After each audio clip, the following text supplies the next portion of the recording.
Hi, Cris Mac here from the Capelli Club. I'm going to be answering your top wedding day beauty questions.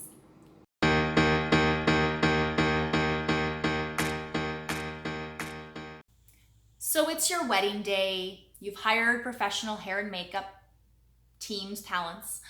They're going to come and do that for you. What time should you get done? It's your wedding day. You should go last, right? After all, you want your hair and makeup to last for the whole day in the evening. Absolutely wrong. Let's stop you right there. That is thinking that comes to us, that comes to our industry, and people within our industry have to correct brides and their wedding parties.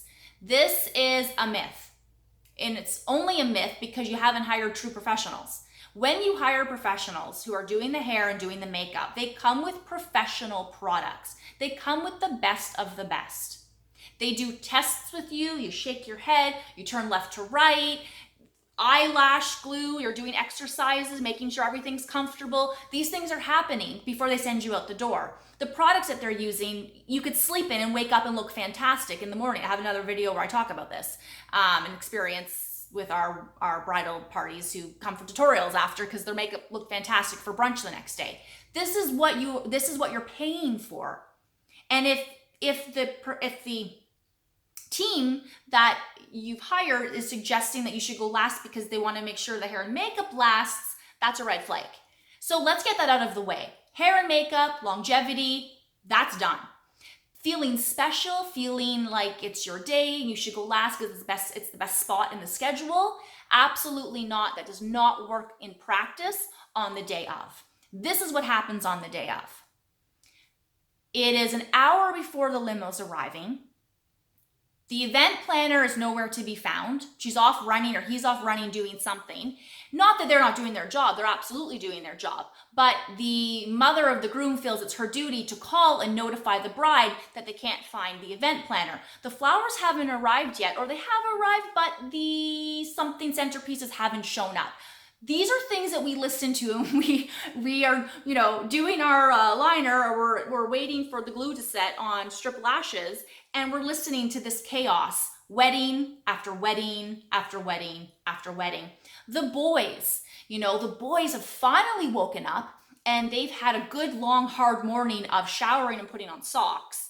And they decide to get into the whiskey and the sticky buns, and now their bow ties and their beautiful white shirts or whatever have spots on it. They're not sure how to get the spot out, the stain out, the cinnamon sugary nonsense out of their ties or shirts or socks or in their hair, whatever boys it managed to do. Who gets the call? The bride ends up sitting in the makeup chair where she's supposed to be calm and relaxed, enjoying her morning, and instead she's putting out fires. Now, the makeup artist needs her to be still because, that black liner has to be on point, but she's answering questions, trying to be still, trying not to move, wants to get up. Her body language is like, oh, just let me do it already.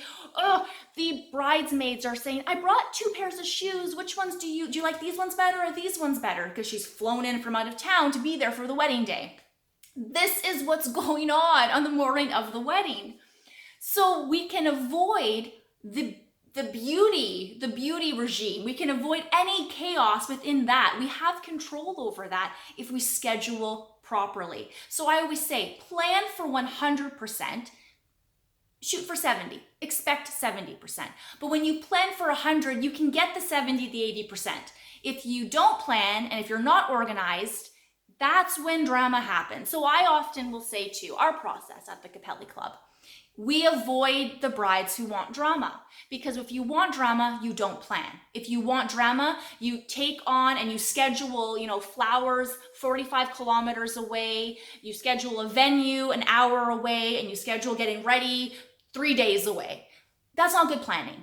So we at the Capelli Club focus on planning, and we plan your beauty day of services.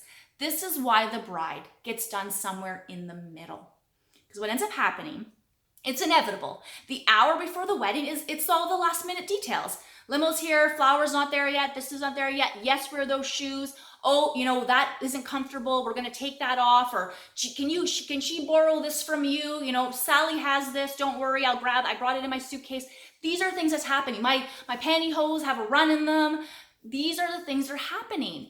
But when the bride is done and her hair and makeup's done and she feels beautiful and the makeup artist has had her face still because she's relaxed and she's not answering a million questions, her liner's on point, her complexion's on point, there's been no mishap where makeup removers had to come out, the hairstylist has had her still so there's no burns or hair falling or something stupid happening. None of that's going on. She's relaxed. She's done. She's complete. What does she get to do now? Her lipstick's on point and it's made to last.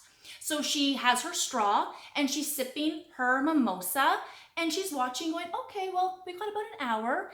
And the other bridesmaid is, in the chair getting her finishing touches done. And the bridesmaids are coming asking, what do you think of this? Or should I wear this or this bra?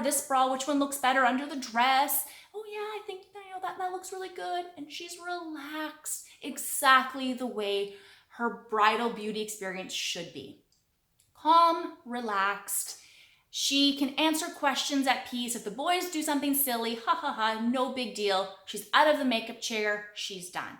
So if this sounds like the kind of day that you want, then schedule yourself in the middle. I'm also going to talk to you about when the photographer arrives, but that's in another video.